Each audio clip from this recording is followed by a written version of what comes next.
Je suis Richmir Tota, béninois, fils de feu Noël Tota et de feu Catherine Favi Seblodé. Je suis ingénieur agronome de formation, option production animale. Je suis pianiste, entrepreneur culturel.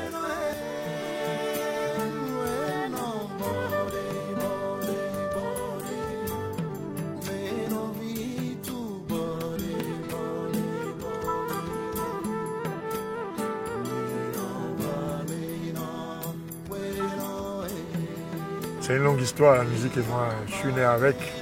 C'était déjà au cours primaire. Mon papa, mon feu père, M. Noël Tota, est un grand musicien connu dans ce pays, président des chorales Sainte-Cécile, un grand compositeur de musique religieuse, et qui avait un harmonium à la maison, ensuite un orgue, et donc je m'amusais dessus. Voilà, avec mes grands frères. Bon. Moi, j'étais très passionné de ça. C'est comme ça que ça a commencé la musique. Ensuite, quand j'ai eu mon examen d'entrée en 6e, je suis rentré au CEG Europa Centre. C'est comme ça que j'ai intégré le groupe de musique du CEG Europa Centre avec des amis. Et voilà, et d'Europa Centre, je suis passé au CEG Bégamin, où j'ai intégré les Sphinx de Bégamin. Ensuite, c'est l'université, l'UACE. L'ensemble artistique et culturel des étudiants, et puis c'est la vie active aussi, les Coccyx, groupe Caravane. Et là, j'ai joué avec tous les grands de la musique béninoise. Daniel Oussagboan, avec qui je suis resté là. Je suis passé ensuite chef d'orchestre chez lui, manager. Je jouais avec Nel Oliver, Stan Torrent, et la génération intermédiaire de Georges Pinto. Richmi, je l'ai connu, j'ai connu un jeune très dynamique, bosseur. Il aime bouger. Richmi adorait bouger. Bon, je l'ai accepté comme ça, je l'ai choisi comme chef plateau quand on a concert.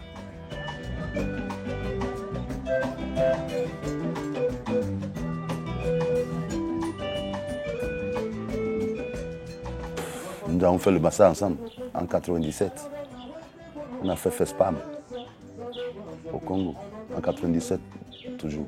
On a fait la Belgique en 98, je crois. Bon, j'ai beaucoup bougé avec Richmi. On a fait pas mal de tournées.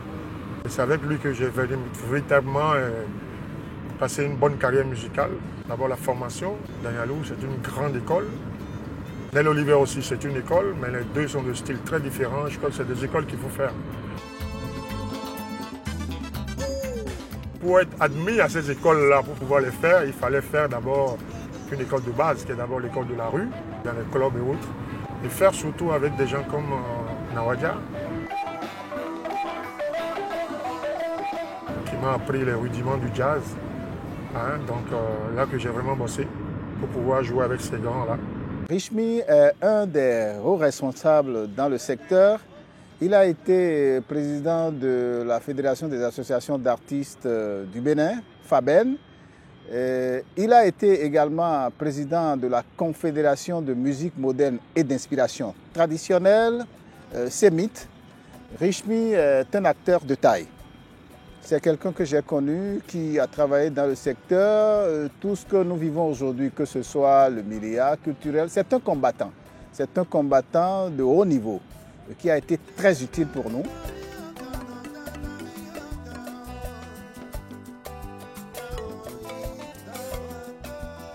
J'ai commencé le management, il faut le dire, avec les Frères du Sang. C'est un groupe que j'ai découvert sur les plages de Cotonou. Je les ai encadrés jusqu'à leur album. Je les ai fait partir au Massa aussi, au marché des arts du spectacle africain. Là, ils ont décroché des contrats pour le Centrafrique, pour Lomé ensuite. J'ai managé à Sikiwa un temps soit peu. J'ai managé Dossi. J'ai coaché Cécimé par exemple à ses débuts. Et beaucoup d'autres artistes qui les mettent sur la voie de ce qu'il fallait faire. C'est mon professeur en matière de management. Il fait partie des premiers chez qui j'ai copié le boulot. C'est lui qui m'a appris le B.A.B.A. en matière de management. Donc moi je l'appelle, c'est tout simplement je l'appelle mon professeur. Je l'ai connu depuis l'âge de 4 ans. C'est quelqu'un qui m'a toujours suivi, quelqu'un à qui je fais appel quand j'ai besoin de conseils. Ceux qui étaient sensibles aux conseils aux pistes qu'on a données aujourd'hui sont caracoles à la tête du showbiz béninois aujourd'hui. Ça m'a permis de travailler aussi avec beaucoup de gens.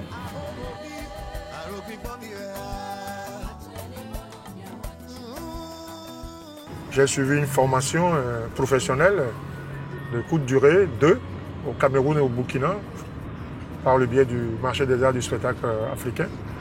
J'ai eu à affronter avec des grands régisseurs, des grands, comment on appelle, experts du monde culturel comme Zé Koulibaly.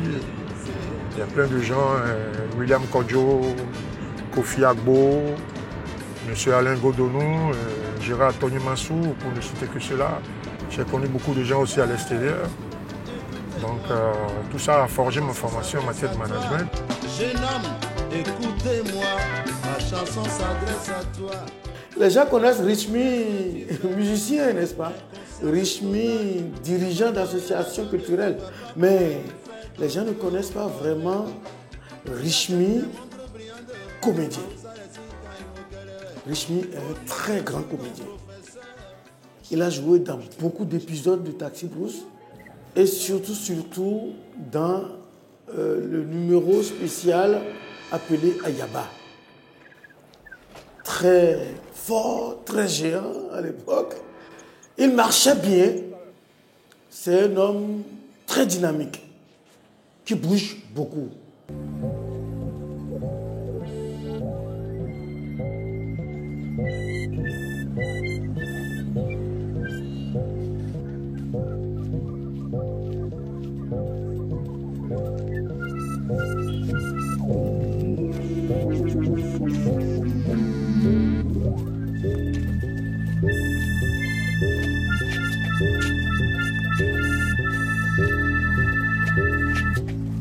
Hey, tu pourrais faire attention là, toi.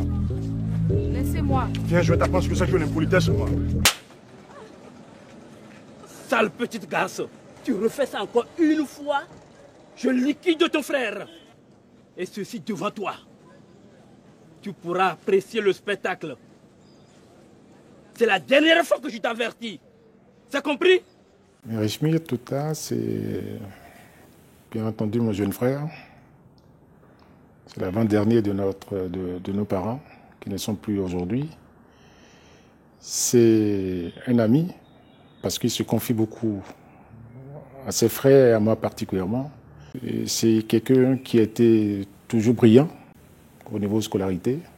C'est pratiquement le plus doué de la famille, très intelligent, très battant. Et quand il veut quelque chose, il se bat, il se donne les moyens pour. Et puis, très sensible, mais très positif aussi. Et c'est en cela qu'il nous est précieux. Voilà l'un des rares acteurs culturels qui il a compris tout simplement que une entreprise s'entretient. À un moment donné, mon entreprise Gangan Production a eu beaucoup de soucis. Imaginez que Richmi Tota et son épouse Rachel, d'ailleurs, qui est ma soeur de mon village, ils m'ont offert un chèque de 500 000. Ça m'a beaucoup marqué pour relever un tant soit peu Gangan Production à l'époque.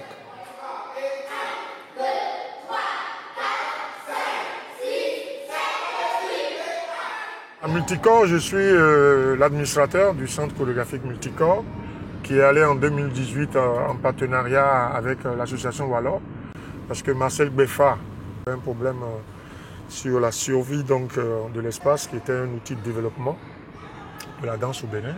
Et on a réveillé le coin, on a diversifié les activités, on en a fait une véritable entreprise culturelle. On donne des cours de danse qui étaient traditionnellement consacrés, le centre était consacré à ça.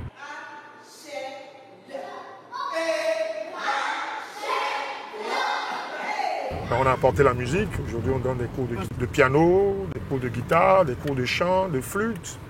L'espace est aussi ouvert à la location, les gens développent des activités de fitness.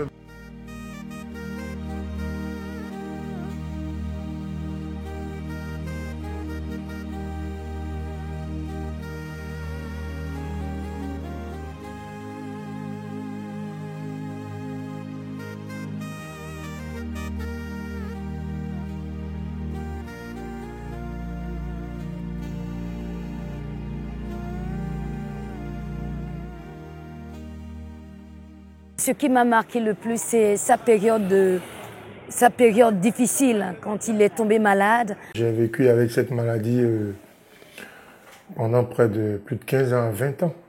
Il avait hérité du diabète de son grand-père maternel. C'était le seul de la famille qui ait pris cette maladie-là. Ça allait bien jusqu'en 2016 où on s'est rendu compte qu'il y avait problème. Je me suis levé un jour et puis je suis allé à la clinique Boni. J'ai rencontré un docteur, le docteur Gudjin, qui m'a fait les tests, qui a dit à mon frère, tu as le diabète. J'ai dit, mais c'est quoi ça? Il dit, panique pas, tu vas le gérer toute la vie. Il m'a donné les conseils. Bon, j'ai commencé par suivre. Mais j'ai jamais pensé, et mon épouse aussi n'a jamais pensé qu'une simple petite blessure au pied, une petite ampoule, pouvait aller très loin, se nécroser, c'est le terme des médecins, et que j'en arrive à perdre d'abord un premier pied et à perdre le deuxième.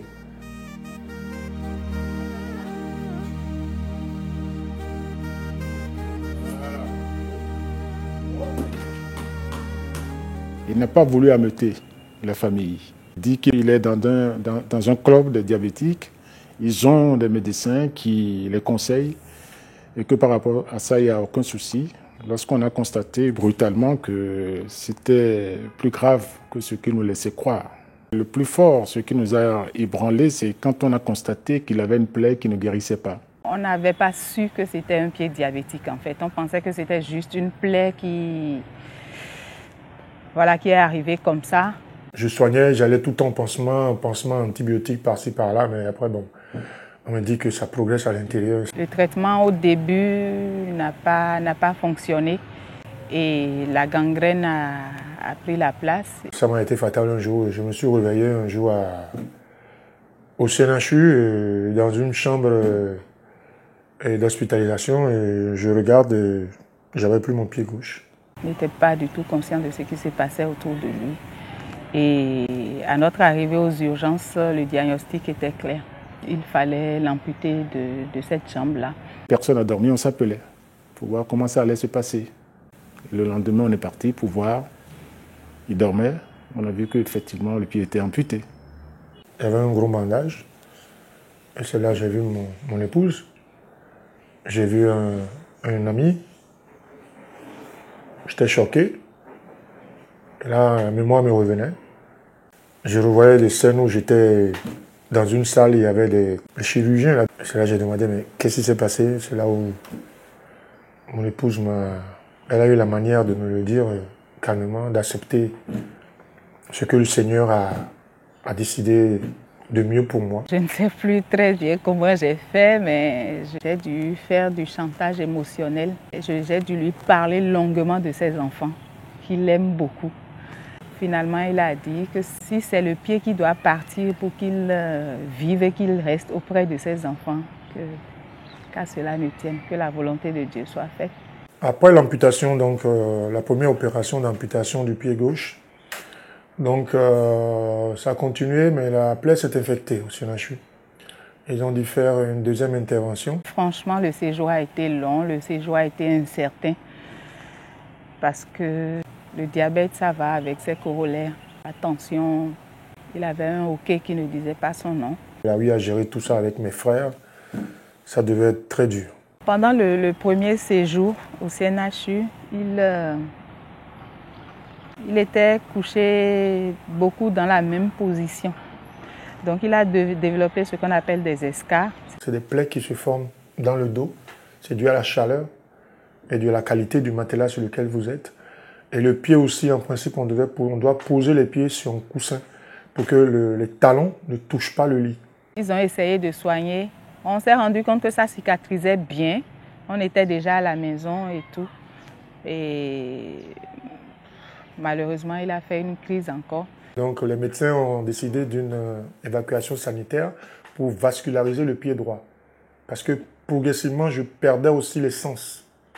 Je sentais de moins en moins. La procédure à ce niveau, ce n'est pas assez évident. C'est pas assez évident. On a tout fait, on a fait les démarches. Malheureusement, on n'a pas pu obtenir qu'il soit évacué. Donc, ils ont décidé de refaire une deuxième hospitalisation. Après 3 mois, on venait pratiquement tous les jours, au moins 2 fois. Après, c'était 3 fois. C'était très lourd financement et c'était tout un problème, venir, repartir. Donc, ils ont décidé de m'hospitaliser pour un deuxième séjour. On a fait 5 mois. Ils ont tenté, mais ça n'allait pas. Au premier séjour d'1 an, j'étais dans une chambre à 2. Ça nous a, pour ceux qui ont fait le CNHU, ils savent combien ça coûte. Ça a coûté cher. Ça a ruiné toutes nos économies, de ma famille, des amis, et que ça a bouffé beaucoup d'argent. Et pendant ce séjour, j'ai perdu beaucoup de voisins de chambre qui refusaient qu'on l'ampute, qui acceptaient l'amputation, mais à un moment très tard. Alors, au deuxième séjour, on n'avait plus trop de moyens, on n'avait même plus, donc on a accepté de loger dans une chambre commune où il y a 8 malades. Il y avait 4 d'un côté, 4 d'ici. Donc c'était, ma femme et moi, en blaguant, on appelait ça la Chine populaire. Mais je voyais les gens partir. Les gens vont partir pour la même cause. Mon épouse et moi, on a vécu tout ça. Tout ça, c'était dur. C'était dur. J'ai fait 1 an, 5 mois de séjour, en tout. Quand au bout de 3 mois et demi comme ça, j'ai demandé au professeur Giorolo, avec tous ces docteurs autour de lui, j'ai dit, amputez-moi. C'était nouveau, mais les autres confrères malades étaient étonnés. J'ai dit, enlevez-moi ça. Tout le corps médical avait applaudi parce qu'ils ont dit, Monsieur Tota, vous êtes à féliciter. C'est comme ça que nous avons subi cette deuxième amputation. Et ça s'est très bien passé, je crois, 2 semaines, 3 semaines après, et ça s'est cicatrisé. 2 pieds amputés, il n'est plus vraiment autonome. Il faut lui faire des choses, il faut s'occuper de lui. En tant que danseuse, je n'étais presque souvent pas au Bénin. Mais à partir de 2016, je devais être assez achevée. J'ai arrêté de bouger. Lui aussi, d'ailleurs, il ne peut plus. Parfois, ça fait très mal, c'est vrai. Ça fait très mal. Je me retire, je vais pleurer dans mon coin et je reviens le voir avec le sourire. Je ne regrette pas parce qu'il est là aujourd'hui, il est là pour ses enfants. 1 année et demie de séjour à l'hôpital, au CNHU, c'était le calvaire. Quand je voyais les voisins partir, désespérés. Ils auraient pu vivre s'il y avait au moins quelqu'un. Les épouses ont abandonné leur mari. Mais moi, j'avais une Amazone qui était tout le temps là avec moi, qui se battait, qui veillait, qui s'occupait de moi. J'étais tout sec dans le lit. Il y avait des amis qui venaient, qui ne revenaient plus parce qu'ils ne supportaient pas de me voir dans cet état. J'ai pleuré à l'intérieur. J'ai avalé mes larmes et pas là-bas. Et je me suis dit, quelqu'un comme Richmi, aujourd'hui dans cet état, on était tous tristes, on était attristés.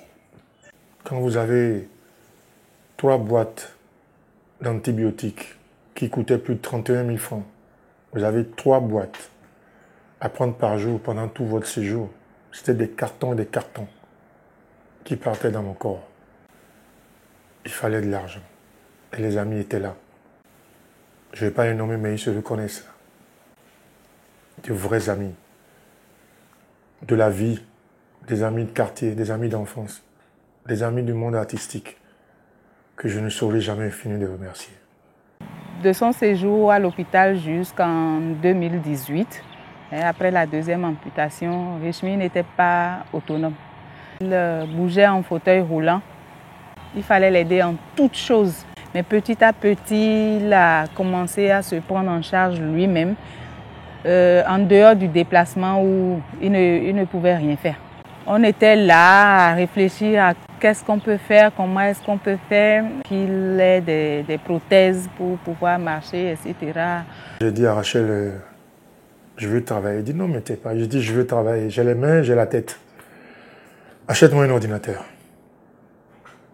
Donc, avec mes frères, je ne sais pas comment s'est débrouillé. On m'a ramené un ordinateur. J'écrivais les projets, j'ai eu le temps de pondre beaucoup d'idées, de mettre ça en écrit, tout et tout, pour relancer les activités de Rachel, relancer mes activités, reprendre contact, tout et tout. Tout le monde m'avait oublié, on s'était dit, bon, Richmi, il est fini. Non, je ne suis pas fini, je suis là.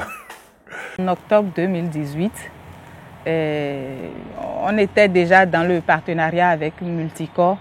Il y a eu un atelier parents-enfants avec la chorégraphe américaine Wendy Gillen au centre Multicorps. C'était un samedi. Donc samedi, c'est un jour d'animation. Il y a plein d'enfants qui viennent pour les cours, plein de gens. Et c'était l'atelier, donc on organisait, on recevait les gens, tout et tout. Et il y a Léa, la petite Léa, qui gentiment m'appelle mon papy. Elle venait prendre des cours à Multicorps. Elle voyait Richmi, elle allait s'amuser avec le moignon, elle était curieuse. Est-ce que ça fait mal? Comment est-ce que tu marches? Etc. J'étais là, un ami était venu, il dit, mais tu as du beau monde dans la maison. Je dis, oui, mais quoi de particulier? Il me dit, tu es la première dame. Je dis, qui? Ouais. Oui, je sais que Léa, ouais, c'est la petite fille, la première dame. Je pensais jusque-là qu'il faisait une blague. Alors, je roule mon fauteuil roulant, discrètement. Je regarde. D'abord, je vais dans le couloir, ben, je ne vois rien, je ne vois pas de gars en costard. Je vois une dame, tout simplement habillée, assise. J'ai reconnu sa fille tout de suite. Ah, du coup, ça a foutu le trac tout de suite. J'ai dit, hey. J'ai appelé mon épouse qui est la directrice artistique de Multicorps. J'ai dit, Rachel, on a du beau monde là. J'entre dans la salle, je vois la première dame. C'était effectivement elle. Ah, Madame Claudine en personne. J'étais aux anges.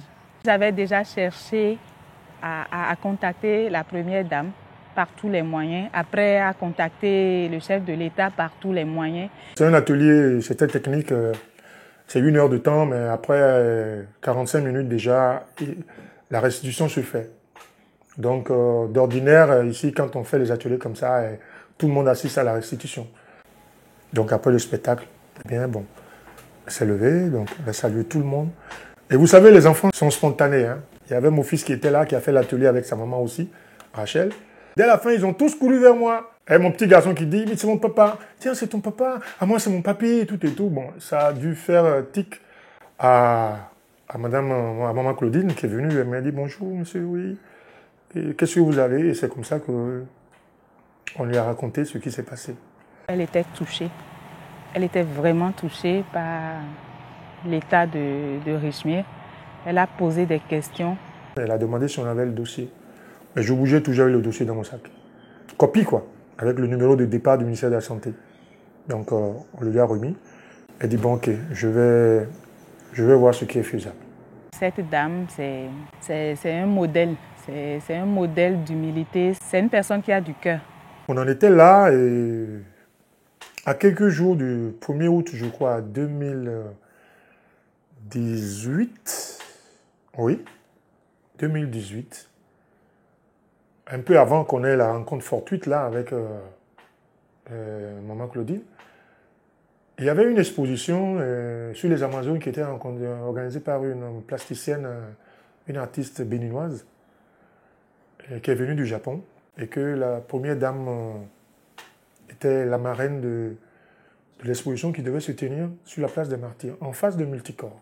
Le chef de l'État était présent, et la première dame aussi, parce qu'ils avaient parrainé l'exposition. Et moi, je voulais faire tout possible pour rencontrer Madame Claudine Talon. Je voulais faire tout possible pour lui glisser un mot à l'oreille. Et donc, j'essayais dans ma progression, dans les visites, j'essayais de me rapprocher, etc., avec les gardes du corps et toutes les personnes qui étaient là, les personnalités qui étaient là, qui l'entouraient, etc. C'était très difficile. Je n'ai pas eu la chance de la voir. Et à un moment, je me suis rendu compte que là, je peux y aller. Elle était relativement libre. Je voulais y aller lorsque quelqu'un d'autre est venu rapidement l'intercepter. C'était perdu. Et au moment où j'allais me décourager, je me retourne et c'est le chef de l'État que j'ai directement sur moi, nez à nez. Je dis, bon, si j'ai pas l'épouse, j'aurai le mari. Dieu c'est un architecte. Il construit les choses, il met les choses en contact. Là, le contact a été définitivement établi, je dois dire, parce qu'elle a touché du doigt qui est Richemire Tota et qui est Rachel et qu'est-ce que Rachel, en tant qu'épouse de Richemire, voulait pour lui. Voilà, donc quelques jours après, elle m'a invitée à la fondation pour que je lui raconte un peu plus, que je lui donne des informations. Est-ce que nous avons des attaches en Europe? Est-ce que nous avons des contacts, des parents, etc. Et c'est comme ça que les choses se sont enchaînées. On était là, dans nos tractations multicorps, projets, Repazoc, etc., quand je reçois un appel de la fondation qui dit que Richemire doit impérativement être présent à un rendez-vous médical en France à telle date. Oh my God! Oh my God! La fondation a pris en charge les 2 billets aller-retour du voyage, a pris en charge tous les frais médicaux parce que j'ai été consulté par l'hôpital Léopold-Bellan. Donc ensuite, ils ont pris en charge la fabrication de la prothèse elle-même. Et je vous dis, ce n'est pas de petit prix. Donc ça consistait en ça. Et aussi les séances de rééducation, parce que j'ai commencé la rééducation là-bas. Après, ils ont fait d'abord la prothèse provisoire, qui était très lourde, mais c'était pour réveiller les muscles. Donc je m'entraînais tous les jours à la maison. Ensuite, je faisais des séances de rééducation à Léopold-Bellan. À la fin du séjour de 2 mois, je suis rentré un 2 juin. Et j'étais là le 4 juin, quand je reçois un nouvel appel de Mme Yemi, qui me dit de me présenter le 6 juin au cabinet du docteur Hassani, cabinet privé de kinésithérapie. Donc je suis parti là-bas. Et depuis, je suis pris en charge jusqu'au 31 2020. Déjà à la fin de 2019, on a fini. On a continué à 1 séance, après on est passé en 2, on était à 3, là on est revenu à 2 séances par semaine. Et ça se passe bien. C'est parti. 1, 2, 3, 4, 5.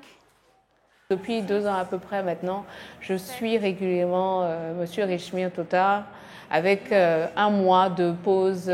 On a eu 1 mois de pause depuis qu'on travaille. Cette année, 2e mois de pause en fait.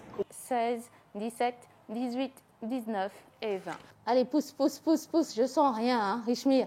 Plus fort, plus fort, plus fort, plus fort, plus fort, plus fort, plus fort. C'est pas assez. Richemire a été amputé des 2 pieds. Et donc, pour une personne qui est amputée, il faut vraiment déjà renforcer le reste du membre qui est amputé. Donc, chez Richemire, c'est 2 fois le même travail qu'il faut faire. Non seulement on renforce le reste des membres, mais en même temps, on doit travailler sur ses abdos et sur le tronc, en fait, et sur les membres supérieurs. Parce que si on veut que Richemire puisse remarcher, mais vraiment de façon autonome, avec 1 béquille, voire sans béquille du tout, il faudrait qu'il ait le tronc suffisamment fort pour le porter. Donc, on insiste beaucoup sur les abdos et sur les exercices sur les bras et les jambes aussi, parce que les jambes doivent être suffisamment fortes pour porter la prothèse. Donc, voilà globalement ce qu'on fait avec Richemire depuis 2 ans. Et on est passé de 2 béquilles à 2 cannes béquilles. Et maintenant, on est à 1 seule canne.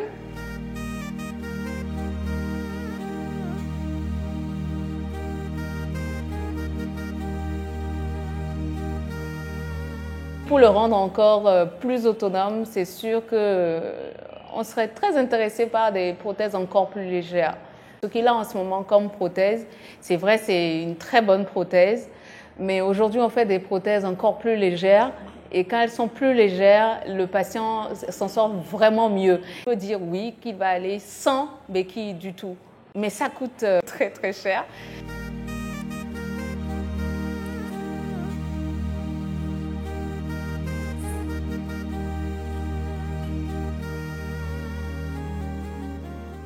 Il m'a beaucoup apporté et il m'a aidé à lui apporter beaucoup. Donc, je suis très, très contente de mon patient. Et je remercie Madame Claudine de m'avoir fait confiance pour Richemire.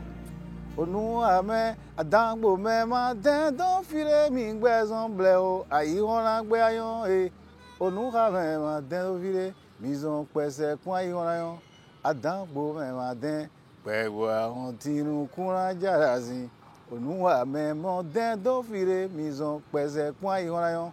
Et nous sommes très contents de le revoir parmi nous. Et nous devons le soutenir, nous devons l'encourager. On a besoin de lui encore pour longtemps. Grand frère, continue toujours, reste tel comme tu es et que Dieu te protège, que Dieu protège ta famille. Tu es un homme extraordinaire, tu es un homme génial et j'aimerais te dire, tu es et tu resteras à jamais mon grand frère. Sois béni. Richemire était maintenant sur ses deux pieds grâce à ses prothèses et pouvait aller et venir. Il a pu écrire un projet entre Multicorps et Walo. Et c'est ça qui a donné ce beau centre où nous sommes aujourd'hui, un centre de développement chorégraphique. C'est important pour moi, c'est important pour notre pays et c'est grâce à maman Claudine Talon que je remercie infiniment. Maman, que Dieu vous bénisse. Ouais. Je tiens vraiment au nom de ma famille, je tiens de tous les frangins, à saluer cette main divine et à remercier cette dame. Le président de la fondation, madame la première dame, Claudine Talon, qui ne le connaissait ni d'Adam ni d'Ève, des actes de générosité de ce niveau-là. On n'en trouve pas, je ne sais pas. Quelle chance Richemire a eu, quelle chance nous avons eu de voir qu'aujourd'hui, Richemire ait retrouvé tout son dynamisme, tout son allant, et a repris ses activités de plus belles, il se bat tous les jours et c'est salutaire ce qui s'est passé. Je voudrais vraiment remercier la Fondation Claudine Talon pour ce geste déterminant qu'elle a apporté, qui a permis à Richemire d'avoir une seconde vie aujourd'hui. Maman Claudine, tu es un ange que le Seigneur a envoyé vers moi, vers nous, vers les enfants que tu aides. Parce que tu l'as cru. Et quelques rares amis qui se connaissent, mes parents. Et quand moi je m'en souviens,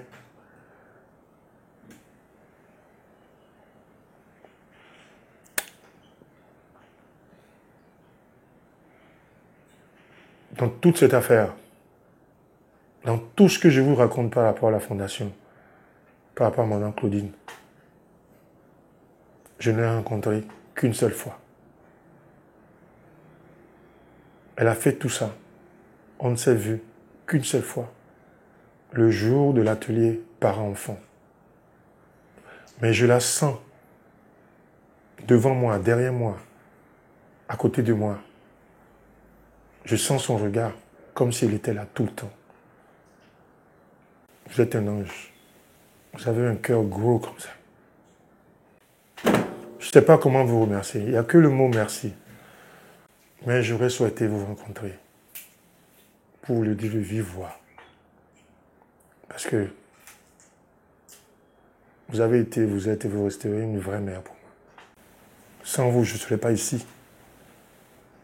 Sans vous, je n'aurais pas repris amplement, entièrement mes activités. Je conduis aujourd'hui grâce à vous. Je conduis ma propre voiture que j'ai adaptée par un ami handicapé aussi. Je vais partout. À Togon, j'ai un ami. À Porto Novo, j'ai le doyen Danielou, j'y vais régulièrement. Je suis allé à Paracou pour voir des amis dans le cadre de mes activités. C'est grâce à vous, maman. Plus que merci, je ne sais pas. Mais c'est Dieu qui vous a envoyé. Je manque de mots. Je n'ai pas les grands mots pour parler de bon français. Il y a des gens qui sont plus forts dans ça. Et moi, je vous vois dans mes rêves, dans ma tête. Vous êtes derrière moi, partout à côté. Je veux vous rencontrer encore une fois.